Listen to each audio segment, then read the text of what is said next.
In 2022, Danish director Christian Tafstrup and his brother Mats concocted a horrifying psychological horror movie by the classic title of Speak No Evil. Not knowing the premise of the movie going in, I thought it was a typical Scandinavian dark humor type of affair, and came out of it horribly scarred and breeding in me the reservation of making friends with strangers on my travels. In fact, might avoid traveling to Europe while we are at it.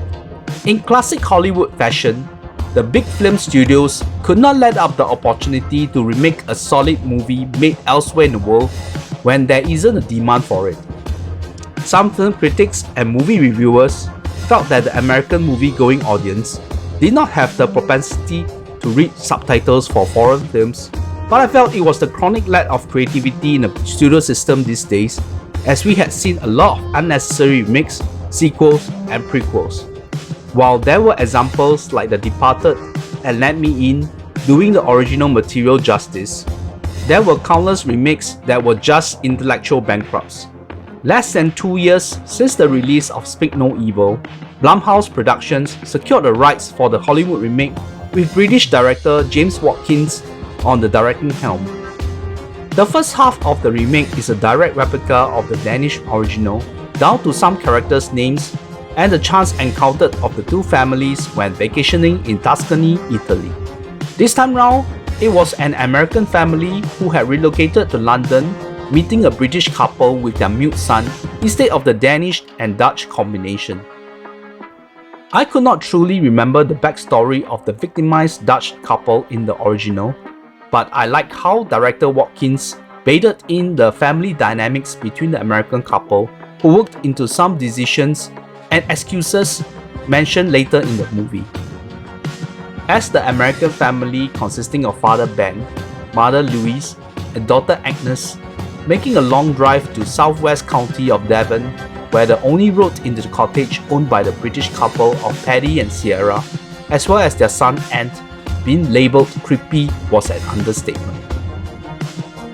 From the onset of their stay in Devon, there were red flags galore as Ben and Louise became the audience conduits on how awkward things were with their host, and the incremental mistreatment of their son was getting obvious that something was up with Paddy and Sierra.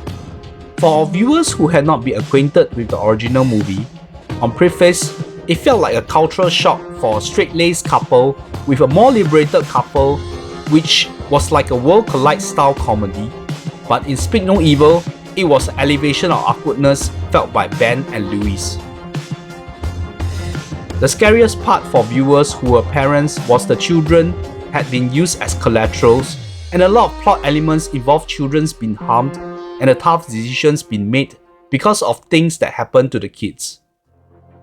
There was the commentary on vegetarians who make their dietary choice because of strong objections with certain kind of trolling, or those who drive Tesla electric vehicles and wanted to paint themselves in better light at the expense of their own family. There was a line used by the antagonists on why they did what they did in both versions of the movie: "Because you let me." It was nothing but the truth.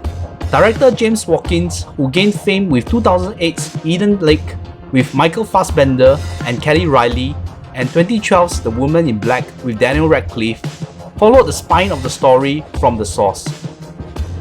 Of course, the ending of this version drew a lot of ire from those who had caught the original, and even director Christian Tafstrup was critical of the decision to alter the fate of the characters. While I do appreciate that remakes do not blindly follow what works, usually due to cultural difference, the story seems coerced and incoherent here. In this case, to reduce the brutality and catharsis, Watkins and his crew attempted not to scar their audience, yet not taking away the viciousness we see on screen. The quality of performances of the cast really helped to escalate the tensions, and it was gripping to watch the characters interact on screen. Professor X has transformed into Wolverine here. James McAvoy, after his villainous turn in M. Night's Split and Glass, physically built his mess up and brought his intimidating aura in the midst of his warm persona, leading both the protagonist and audience into the eye of the storm. While a lot of physicality was displayed at the climactic showdown, There were two scenes that was very memorable to me. Firstly, a subtle one in which he tried to bamboozle Ben and Louise that he was not who he claimed to be when they were in vacation, before leading them on. Secondly, he slowly lost his temper during an innocuous moment with the kids, which announced to the audience that if you do not fear him previously, it was time to do so. Pairing with McAvoy in the role of Sierra is Irish actress Aisling Franciosi. I found her to be very familiar, thinking that she might be one of the massive alumni of Game of Thrones cast. Lo and behold, she was in a small but important role of Lyanna Stark, sister of Ned Stark and birth mother of Jon Snow, and more recently, she had been cast in horror features like Last Voyage of Demeter and Stop Motion. Playing Ben and Louise were half of the main cast of AMC's Halt and Catch Fire, which I thoroughly enjoyed the first 2 seasons, and the acting on that show about the wild days of Silicon Valley was of top brass, and Scoop McNairy and Mackenzie Davis were stellar in that, and many years later, the pair were equally eye-catching in their performance here. McNairy's Ben was a husband who had been beaten down with challenges in life and facing problems in his marriage. He was not an affectionate father, and we even wondered, when a push comes to a shove, would he be able to man up? It was easier said than done. Mackenzie was amazing as Louise, and was a strong audience conduit that was easy to root for. Her interaction with Paddy was always spectacular as we wondered who will have the upper hand. Their young daughter Agnes, played by Alex West Leffler, also helped with her decent performance. There were a couple of smart choices she made, which were easy to cheer upon. Ultimately, I will admit, despite giving me post-traumatic syndrome thinking about the 2022 original film, it was at least memorable, while the remake would always be remembered by intensified McAvoy's performance and an insurmountable tension in various parts of the movie. I am awarding this Blumhouse remake a 7 out of 10.